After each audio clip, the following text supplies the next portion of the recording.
News में आप सभी का स्वागत है। आप देख रहे हैं सुपरफास्ट 100। मैं हूं आपके साथ मैत्रेयी त्रिपाठी और आपके साथ मैं हूं राजीव। शुरुआत करेंगे बड़ी खबर से। प्रधानमंत्री आवास में पीएम नरेंद्र मोदी की पार्टी महासचिवों के साथ बैठक हुई। बैठक में नरेंद्र मोदी ने सभी को आने वाले विधानसभा चुनाव पर फोकस रखने के लिए कहा। साथ ही कहा कि चुनाव में भाई भतीजावाद और पक्षपात नहीं होना चाहिए। कल पीएम नरेंद्र मोदी बीजेपी मुख्यालय के कर्मचारियों से मुलाकात करेंगे। सभी कर्मचारियों को 3 महीने की सैलरी बोनस में देने का ऐलान किया गया है। बताया जा रहा है कि कर्मचारियों को मोदी की तरफ से बोनस दिया जाएगा। लोकसभा चुनाव के नतीजों की खुशी में ये बोनस दिया जाएगा। मानव संसाधन विकास मंत्री स्मृति ईरानी ने दिल्ली यूनिवर्सिटी के निलंबित कर्मचारियों के बचाव में आ गई हैं। उन्होंने वीसी से कर्मचारियों का निलंबन वापस लेने की अपील की है। स्मृति की पढ़ाई से जुड़े दस्तावेज लीक करने पर निलंबन हुआ है। वाइस चांसलर को अपना अपील भिजवा चुकी हूं कि वो कृपया इन ऑफिशियल्स को रीइंस्टेट करें। जब आप राजनीति में हैं तो आपको किसी भी प्रकार के प्रहार अथवा किसी भी प्रकार के क्रिटिसिज्म के लिए ओपन होना चाहिए। दरअसल मानव संसाधन विकास मंत्री स्मृति ईरानी की शिक्षा संबंधित जानकारी लीक करने पर दिल्ली यूनिवर्सिटी के वीसी ने 5 कर्मचारियों को सस्पेंड कर दिया था। दस्तावेजों से पता चला था कि स्मृति ईरानी 12वीं पास है और उन्होंने डीयू में फर्स्ट ईयर में एडमिशन लिया था। कांग्रेस महासचिव दिग्विजय सिंह ने स्मृति ईरानी की अपील पर ट्वीट किया। उन्होंने कहा कि डीयू के वीसी से कर्मचारियों का निलंबन वापस लेने की अपील करने के लिए शुक्रिया स्मृति। अब देश के लोगों को जानने का मौका मिल सकेगा कि आपकी शैक्षिक योग्यता वास्तव में क्या है। एनसीपी नेता डीपी त्रिपाठी ने भी डीयू के कर्मचारियों के निलंबन को गलत ठहराया है। अब ये जो स्मृति ईरानी ने कहा वो उनका काम और कर्तव्य है, इस पर मुझे कुछ नहीं कहना है, लेकिन कर्मचारियों का निलंबन उचित नहीं है। मोदी कैबिनेट में आडवाणी और मुरली मनोहर जोशी को जगह न मिलने से शत्रुघ्न सिन्हा ने नाराजगी जताई है। टीवी चैनल को दिए इंटरव्यू में शत्रुघ्न सिन्हा ने कहा कि 75 साल से ज्यादा की उम्र के आडवाणी में हर तरह का पद संभालने की क्षमता है। खुद को मंत्री न बनाए जाने पर भी शत्रुघ्न सिन्हा की नाराजगी देखी। उन्होंने कहा 75 साल से ज्यादा की उम्र के आडवाणी में हर तरह का पद संभालने की क्षमता है। खुद को मंत्री न बनाए जाने पर भी शत्रुघ्न सिन्हा की नाराजगी देखी। उन्होंने कहा कि मैं पहले भी कैबिनेट मिनिस्टर रह चुका हूं, आज नहीं तो कल अगर मोदी को लगेगा कि मैं सक्षम हूं तो मुझे जगह मिल जाएगी। मुंबई से बीजेपी सांसद किरीट सोमैया ने राज्य मंत्री स्वतंत्र प्रभार राव इंद्रजीत सिंह को मंत्री बनाए जाने पर नाराजगी जाहिर की। दरअसल यूपीए सरकार में सोमैया ने राव पर बतौर रक्षा राज्य मंत्री एक रक्षा सौदे में उनकी भूमिका पर सवाल उठाए थे। शहरी विकास मंत्रालय ने यूपीए के 55 मंत्रियों को सरकारी बंगला खाली करने की नोटिस भेजा है। नोटिस में सभी को 25 जून तक का वक्त दिया गया है। प्रियंका गांधी वाड्रा ने एसपीजी डायरेक्टर को चिट्ठी लिखी है। अपनी चिट्ठी में प्रियंका ने खुद की और अपने परिवार की सुरक्षा हटाने की मांग की है। प्रियंका ने यह भी कहा कि उन्हें और उनके परिवार को विशेष सुविधा न दी जाए। प्रियंका का ये बयान ऐसे समय में आया है जब गृह मंत्रालय ने प्रियंका के पति रॉबर्ट वाड्रा समेत कुल 25 वीवीआईपीज की सिक्योरिटी की समीक्षा के संकेत दिए हैं। रॉबर्ट वाड्रा को गृह मंत्रालय की ओर से Z+ सिक्योरिटी मिली हुई है। प्रियंका वाड्रा के पति रॉबर्ट वाड्रा को सुरक्षा जांच से विशेष छूट मिलती है। नागरिक उड्डयन मंत्री अशोक गजपति राजू ने इस छूट की समीक्षा के संकेत दिए थे। कांग्रेस ने पूरे विवाद पर कहा कि सरकार किसी की रहे सुरक्षा का मामला एक्सपर्ट्स पर छोड़ देना चाहिए। Not taken a position on this in the past, will not take a position on this in the future. It is a matter for the professionals of security to make decisions on security. कल नरेंद्र मोदी प्रधानमंत्री के आधिकारिक आवास 5RCR में shift हो गए। PM पद की शपथ लेने के बाद 5 दिन के बाद उन्होंने अपने सरकारी आवास में एंट्री की। इससे पहले वो गुजरात भवन में ही रह रहे थे। पूर्व प्रधानमंत्री मनमोहन सिंह अभी तक के पीएम के आधिकारिक आवास 7RCR में रहते थे। 5RCR में मनमोहन अपने मेहमानों से मुलाकात करते थे, लेकिन अब नरेंद्र मोदी 5RCR में रहेंगे और 7RCR में मेहमानों से मुलाकात करेंगे। लगभग 1 दशक बाद प्रधानमंत्री आवास का पता बदला है। नरेंद्र मोदी बंगला नंबर 5 में रहेंगे। इससे पहले पूर्व प्रधानमंत्री राजीव गांधी और अटल बिहारी वाजपेयी इस बंगले में रह चुके हैं। काले धन के मुद्दे पर गठित हुई एसआईटी की पहली बैठक दिल्ली में 2 जून को होगी। वित्त मंत्रालय के राजस्व विभाग के सचिव ने बैठक के लिए एसआईटी के चेयरमैन एमडी शाह और वाइस चेयरमैन अरिजीत पसायत को इसकी जानकारी दी। प्रधानमंत्री नरेंद्र मोदी की पत्नी जशोदाबेन को गुजरात पुलिस की तरफ से सुरक्षा मुहैया कराई गई है। मेहसाणा में जहां जशोदाबेन रहती हैं, वहां 3 पुलिस वालों की ड्यूटी लगाई गई है। प्रधानमंत्री नरेंद्र मोदी ने जीसीए यानी गुजरात क्रिकेट एसोसिएशन के अध्यक्ष पद से इस्तीफा दे दिया है। उनका करीबी अमित शाह जीसीए के उपाध्यक्ष हैं। कांग्रेस उपाध्यक्ष राहुल गांधी आज बदायूं जाने वाले हैं। बदायूं में राहुल गांधी पीड़ित परिवार से मुलाकात करेंगे। 2 बहनों से गैंगरेप और हत्या के बाद राहुल आज परिवार का हालचाल जानने पहुंच रहे हैं। बदायूं कांड की गूंज यूएन तक पहुंच गई है। संयुक्त राष्ट्र ने 2 दलित लड़कियों से रेप के बाद उनकी हत्या को एक भयानक अपराध बताया। संयुक्त राष्ट्र के प्रवक्ता स्टीफन डोरिक ने कहा, ऐसी घटनाओं पर कहने के लिए कोई शब्द नहीं है। बदायूं में गैंगरेप के बाद हत्या के मामले में 5वां आरोपी भी पुलिस की गिरफ्त में आ गया है। 28 मई को बदमाशों ने 2 दलित बहनों पहले गैंगरेप किया, उसके बाद उनकी हत्या करके शवों को पेड़ से लटका दिया। इस गुनाह में एक पुलिस वाला भी शामिल है।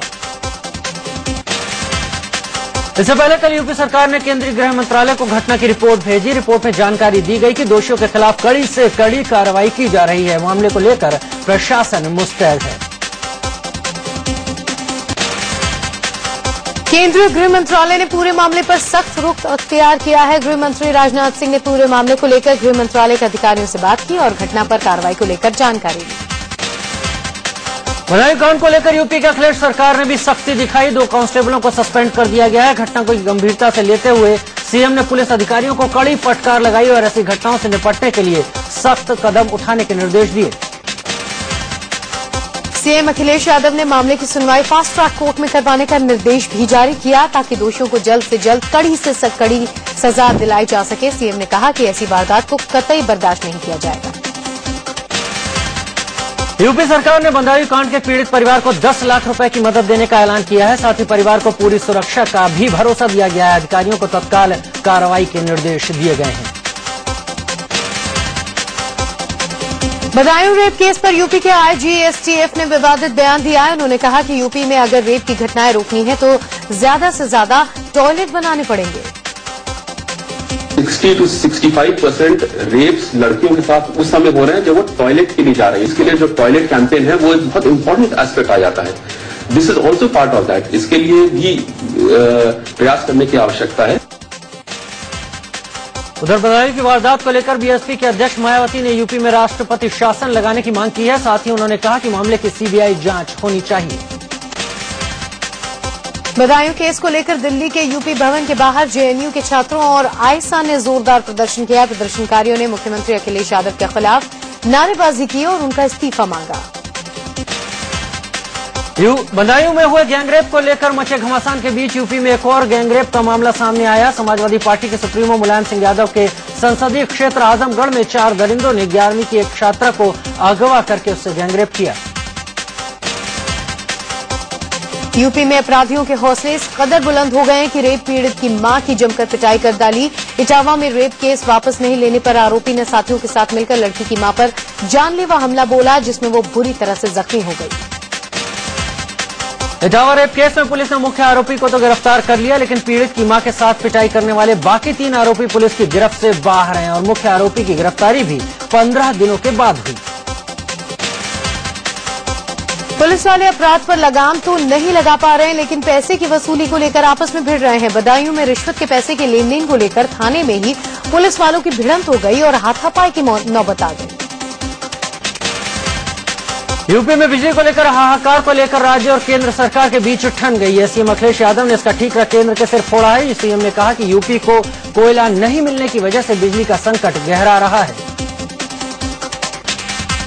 आएगा कोयला उत्तर प्रदेश सरकार को, उससे ज्यादा तेजी से उत्तर प्रदेश की सरकार कारखाना लगा करके बिजली उपलब्ध कराएगी, क्योंकि कोयला हमारे हाथ में नहीं है। केंद्रीय ऊर्जा मंत्री पीयूष गोयल ने सीएम अखिलेश यादव के आरोपों का जवाब दिया। उन्होंने कहा कि बिजली की कमी होने के बावजूद यूपी सरकार बिजली क्यों नहीं खरीद रही है।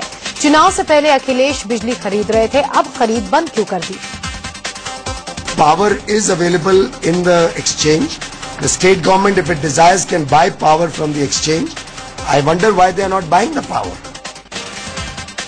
मुरादाबाद में बिजली कटौती से परेशान लोगों ने कल सड़क पर उतरकर विभाग के खिलाफ प्रदर्शन किया। लोगों का कहना है कि तपती गर्मी में उन्हें सिर्फ 7 से 8 घंटे ही बिजली मिल पा रही है, जिससे उन्हें परेशानी का सामना करना पड़ रहा है। यूपी में झुलसा देने वाली गर्मी के बीच घंटों बिजली गुल होने से लोग परेशान हैं। बिजली चली जाने से लोगों के कामकाज की रफ्तार धीमी पड़ जा रही है। बच्चों को भी पढ़ाई में परेशानी का सामना करना पड़ रहा है। एक तरफ जहां प्रदेश में बिजली को लेकर हाहाकार मचा है, तो वहीं दूसरी तरफ समाजवादी पार्टी के दूसरे गढ़ मैनपुरी में पूरे 24 घंटे बिजली दी जा रही है। यूपी सरकार पर हमेशा आरोप लगता है कि वो इटावा, मैनपुरी, कन्नौज और रामपुर को वीआईपी ट्रीटमेंट देती है। उधर समाजवादी पार्टी के गढ़ कन्नौज में बिजली की बर्बादी हो रही है। यहाँ दिन में ही स्ट्रीट लाइट जलती रहती है। कन्नौज सीएम अखिलेश की पत्नी डिम्पल का संसदीय क्षेत्र है।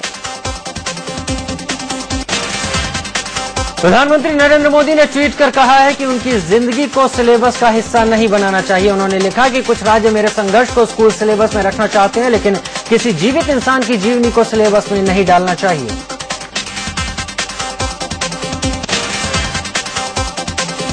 पीएम नरेंद्र मोदी ने ट्वीट कर यह भी कहा है कि आज भारत जैसा है उसे बनाने में कई महान लोगों का अहम योगदान रहा और इतिहास ऐसे लोगों से भरा पड़ा है। युवा पीढ़ी को ऐसे महान लोगों के बारे में पढ़ना चाहिए और अनुसरण करना चाहिए।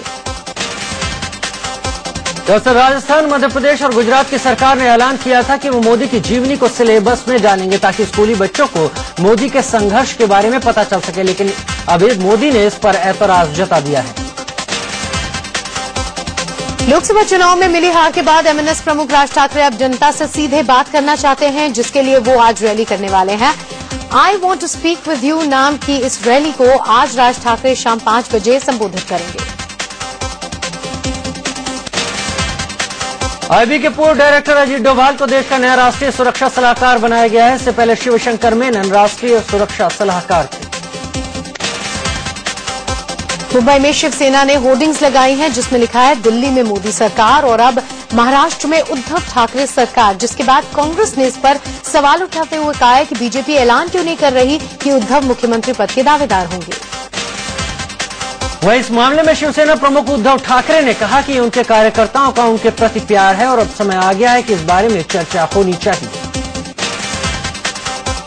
नरेंद्र मोदी के खास सिपह सलार और बीजेपी यूपी के प्रभारी अमित शाह वडोदरा से लोकसभा चुनाव लड़ सकते हैं। आपको बता दें कि मोदी के वडोदरा सीट छोड़ने के बाद अमित शाह का नाम सामने आ रहा है।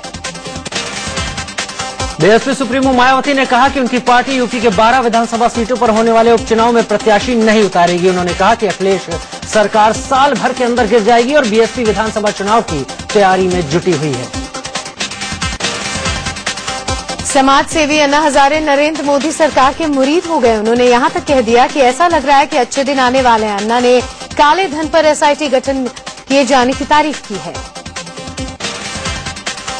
अन्ना हजारे जहां मोदी की जमकर तारीफ की, वहीं अपने पूर्व सहयोगी अरविंद केजरीवाल को उन्होंने जमकर लताड़ा थे। उन्होंने कहा कि केजरीवाल प्रधानमंत्री बनने के चक्कर में थे और पूरी तरह से राह भटक गए।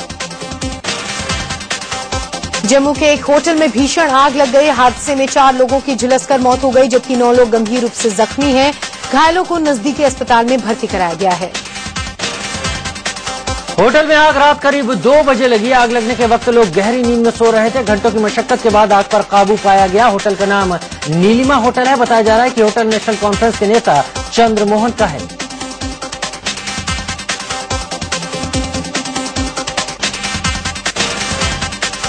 दिल्ली के सुल्तानपुरी में 100 से ज्यादा झुग्गियों में आग लगने से करीब 70 परिवार बेघर हो गए। हादसे में एक ही घर के 2 मासूमों की मौत हो गई। मौके पर पहुंचे बीजेपी सांसद उदित राज ने मदद का भरोसा दिया। दिल्ली के बाद आज कोलकाता में मौसम ने एकाएक करवट बदली। कोलकाता में कई जगह तेज हवाओं के साथ झमाझम बारिश हुई है। सड़कों पर जगह जगह पानी भरने से लोगों को परेशानी का सामना करना पड़ रहा है। इससे पहले कल शाम दिल्ली एनसीआर में आई आंधी के बाद आज जगह जगह तबाही के निशान देखने को मिल रहे हैं। कई इलाकों में सड़कों पर पेड़ गिरे हुए हैं, सड़कें बंद हैं, जिससे लोगों को परेशानी हो रही है।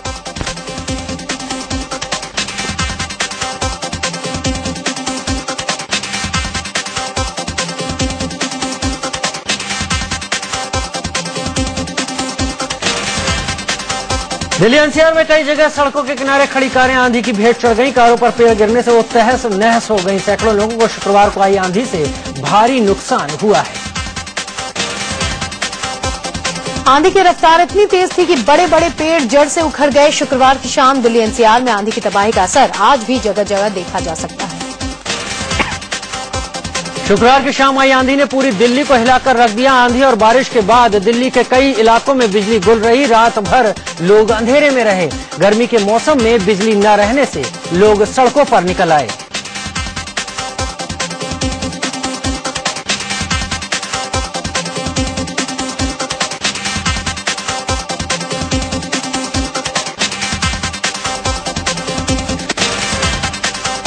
दिल्ली के साथ साथ गाजियाबाद में भी बिजली रात भर नहीं आई। आंधी की वजह से कई जगह तार गिर गए, जिसके बाद लाइट काट दी गई। लोगों ने पूरी रात अंधेरे में गुजारी।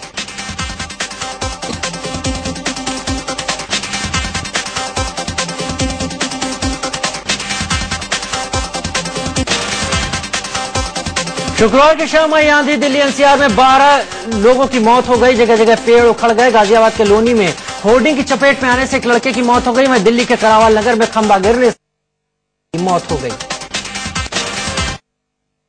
दिल्ली के कस्तूरबा नगर इलाके में 17 साल के लड़के की आंधी की वजह से मौत हो गई। तेज हवा के झोंके से अनु नाम के इस लड़के की गर्दन पर लोहे की चादर गिर गई, जिससे उसका गला कट गया। तेज आंधी के चलते दिल्ली के उत्तम नगर इलाके में एक निर्माणाधीन मकान गिर गया। इस हादसे में 2 लोग घायल हो गए, जिन्हें अस्पताल में भर्ती करवाया गया। दिल्ली के कई इलाकों से छज्जा और दीवार गिरने की खबरें आई। साउथ दिल्ली में तेज आंधी के दौरान पेड़ गिरने से 6 गाड़ियां क्षतिग्रस्त हो गईं। सेंट्रल दिल्ली में कार पर पेड़ गिरने से ड्राइवर की मौत हो गई। दिल्ली में हवा के झोंके इतने तेज थे कि इंडिया गेट के पास एक खंभा टूटकर कार पर जा गिरा। गनीमत रही कि हादसे में कोई हताहत नहीं हुआ। दिल्ली एनसीआर के कई इलाकों में आंधी से पेड़ भी टूटकर गिर गए। दिल्ली के अम्बेडकर नगर इलाके में तेज आंधी के दौरान एक बड़ा पेड़ सड़क पर गिर गया। राहत की बात यह रही कि इस घटना में कोई हताहत नहीं हुआ। हालांकि लोगों को जाम का सामना जरूर करना पड़ा। चिलचिलाती गर्मी से बेहाल दिल्ली एनसीआर में मौसम ने एकाएक करवट बदली। आसमान में बादल घुमड़ कर आए और दिन में ही राजधानी और आसपास के इलाकों में अंधेरा छा गया। द्वारका, नोएडा और जहांगीरपुरी गुड़गांव रूट पर मेट्रो सेवा कुछ देर तक बाधित रही। तेज हवाओं के साथ धूल भरी आसमान में बादल घुमड़ कर आए और दिन में ही राजधानी और आसपास के इलाकों में अंधेरा छा गया। द्वारका, नोएडा और जहांगीरपुरी गुड़गांव रूट पर मेट्रो सेवा कुछ देर तक बाधित रही। तेज हवाओं के साथ धूल भरी आंधी चली और फिर रिमझिम फुहारों का सिलसिला शुरू हो गया। कुछ इलाकों में ओले भी गिरे। कहीं कहीं लोग बारिश का लुत्फ उठाते भी दिखे।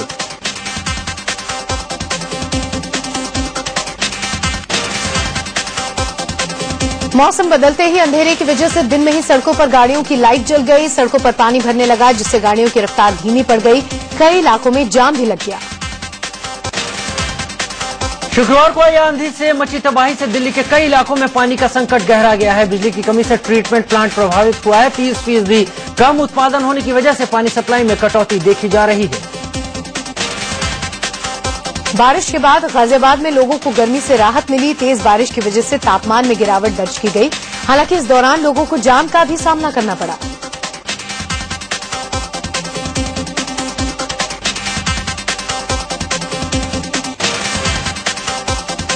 चंडीगढ़ में भी इंद्र देवता मेहरबान हुए और यहां बारिश होने से लोगों को गर्मी से राहत मिली है। चंडीगढ़ में हुई बारिश के बाद मौसम खुशनुमा हो गया है। जम्मू कश्मीर के कठुआ में रावी नदी में आई बाढ़ में फंसे 6 लोगों का रेस्क्यू ऑपरेशन घंटों चला। रावी नदी में अचानक आई बाढ़ में ट्रक ड्राइवर और मजदूर फंस गए थे। एमपी के ग्वालियर स्टेशन पर गर्मी से बेहाल एक शख्स की मौत हो गई। मृतक ट्रेन से लखनऊ जाने के लिए निकला था। हालांकि पुलिस ने बताया कि उसने शराब भी पी रखी थी। उत्तराखंड में अगले 2 दिनों में मौसम बदलने की उम्मीद है। मौसम विभाग ने बारिश की चेतावनी दी है। दिल्ली के पश्चिम विहार इलाके में एक महिला की संदिग्ध हालत में मौत हो गई। महिला की लाश पंखी से लटकी हुई मिली। महिला के परिजनों ने पति संजू पर हत्या करने का आरोप लगाया है। पटना के अगमकुआं इलाके में पुलिस ने छापेमारी कर सेक्स रैकेट का भंडाफोड़ किया है। यूपी के बहराइच में दबंगों ने कहर बरपाया। जिला अस्पताल में दर्जनों की तादाद में आए दबंगों ने डॉक्टरों के साथ जमकर मारपीट की। जिला अस्पताल में सेवाएं ठप होते ही हड़कंप मच गया। मामले की गंभीरता को देखते हुए पुलिस ने अस्पताल परिसर में पीएसी तैनात कर दिया। छत्तीसगढ़ के नारायणपुर में पुलिस और नक्सलियों के बीच चली मुठभेड़ में एक जवान शहीद हो गया, जबकि दूसरे जवान को घायल हालत में अस्पताल में भर्ती करवाया गया। वाराणसी में एक प्रेमी अपनी प्रेमिका को पाने के लिए मस्जिद की मीनार पर चढ़ गया। सूरत की एक महिला को अपने सिर में गोली के साथ पूरी जिंदगी बितानी होगी। 9 महीने चले लंबे इलाज के बाद भी डॉक्टर उसके सिर में लगी गोली निकाल नहीं पाए। दुनिया के सबसे बड़े यात्री विमान सुपर जंबो एयरबस A380 ने दिल्ली एयरपोर्ट पर लैंड किया। डीजल के मूल्य में हर महीने होने वाली 40 से 50 पैसे की बढ़ोतरी एनडीए सरकार में भी जारी रहेगी।